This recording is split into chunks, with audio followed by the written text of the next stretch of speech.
Hi there, I'm Andrea Koppel, and it's time for Coffee, the podcast where you get to hear firsthand what the jobs and careers that interest you the most are really like. Hey there, Java junkies. Welcome to another K-Cup mini episode of Time for Coffee. By the way, K-Cups come in 3 sizes, single, double, and triple shots, or roughly 1 minute, 5 minutes, or 10 minutes in length. So if you don't have time to throw back an entire caffeinated career conversation, these K-Cup mini episodes of T4C can give you a quick caffeinated fix, whether you're on the go or you only have a few minutes to binge. So grab your mug and take a chug, because it's time for a caffeinated career double shot K-Cup with my guest, Tom Sheridan.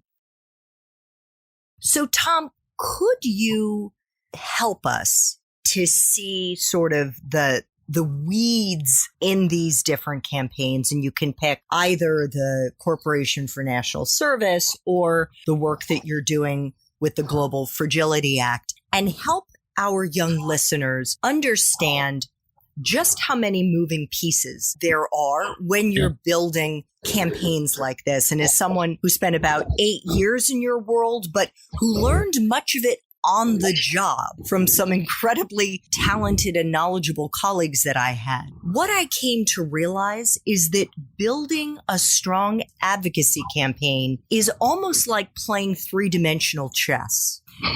There are so many layers to it. I don't know if that resonates with you, but maybe you would kind of take things from here.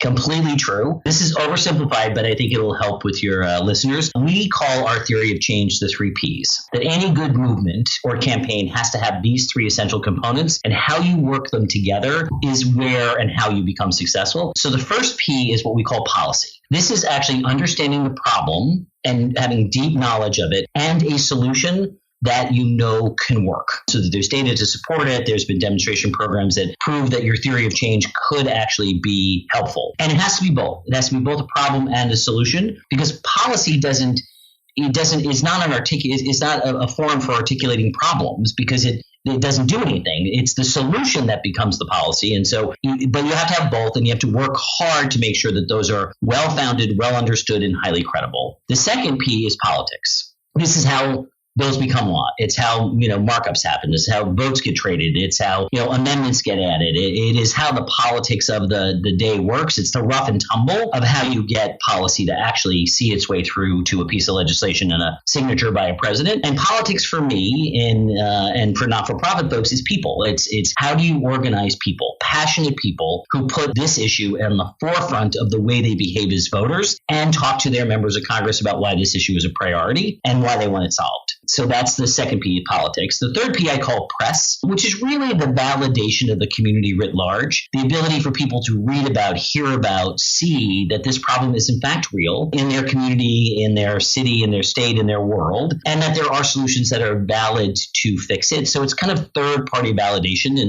a big sense. And it's how social media covers it or handles it. It's how editorial boards will write on it. It's how letters to the editor are frequently populating a local newspaper that we know members of Congress read. They read their letters to the editor. That's what their constituents are thinking. They want to have their fingers on that pulse. So we use those 3 Ps, policy, politics, and press, in every single strategy we put together. Then it's the combination.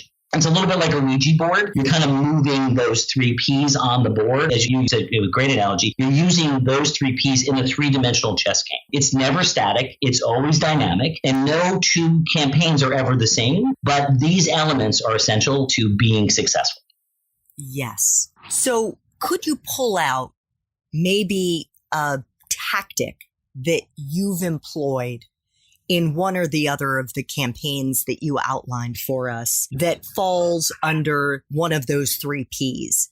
And just tease out, you did mention you had a Hill Lobby Day recently in which you brought in people, real people from the districts of members and brought them to Capitol Hill. Yeah, so lobby days and fly-ins are great. I'm a big believer in doing congressional district events, trying to bring members of Congress to programs and services so they can see in real time what the benefit or successes of those programs actually look like on the ground. Once people see something in action, once they see real human suffering alleviated in some way, it really does change the way you have a conversation about support or not. Having a flat conversation about billions of dollars or millions of people about a piece of legislation with an S or an HR on it, it flattens the humanity around social issues particularly. So I try and always keep a three-dimensional figure in front of members of Congress as much as we possibly can. And sometimes that's people power, just bringing them to people or bringing people here to Washington to see them and to tell their stories. Storytelling is hugely important, very powerful. When that's been harder to do, we've engaged tactics that will just get people's attention. I was working on family medical leave many years ago, and we were having a hard time getting people's attention about the fact that kids were really the vulnerable population. So we got like cardboard cutouts of photographs of children, random children, and we put them in front of every single member's office at 7 o'clock in the morning so that when they showed up to open their office doors, they had to step over a picture of a kid, and it had a message on it that said, this kid's life is vulnerable if you don't pass the Family Medical Leave Act. Like on the ADA, the Americans with Disabilities Act, we were having a hard time getting people to understand why people with disabilities required civil rights protections. So we called a press conference on the Capitol steps, and all of the folks that we got organized to get there in wheelchairs with walkers and crutches and everything else dropped their assisted devices, their wheelchair, their crutch, et cetera, and they crawled up the steps of the Capitol building to show that not everyone has even access to a building, the building that is their Capitol, because they're a person with a disability. And it was very dramatic. And the press kind of, because it was so dramatic, they ate it up, but it got our point across. It was, an iconic moment, and it wound up being a fairly iconic photograph for why the ADA was the next most important chapter in our civil rights history. Thanks for tuning in to this K-Cup mini episode of Time for Coffee. If you want to listen to our entire caffeinated career conversation, please check out the show notes for this episode. Thanks so much for listening to Time for Coffee, where the professionals in the jobs that most interest you always have time to grab coffee, 24/7, no matter where you live. I have one quick favor to ask you. Remember to rate, review, and subscribe to Time for Coffee. Thanks so much.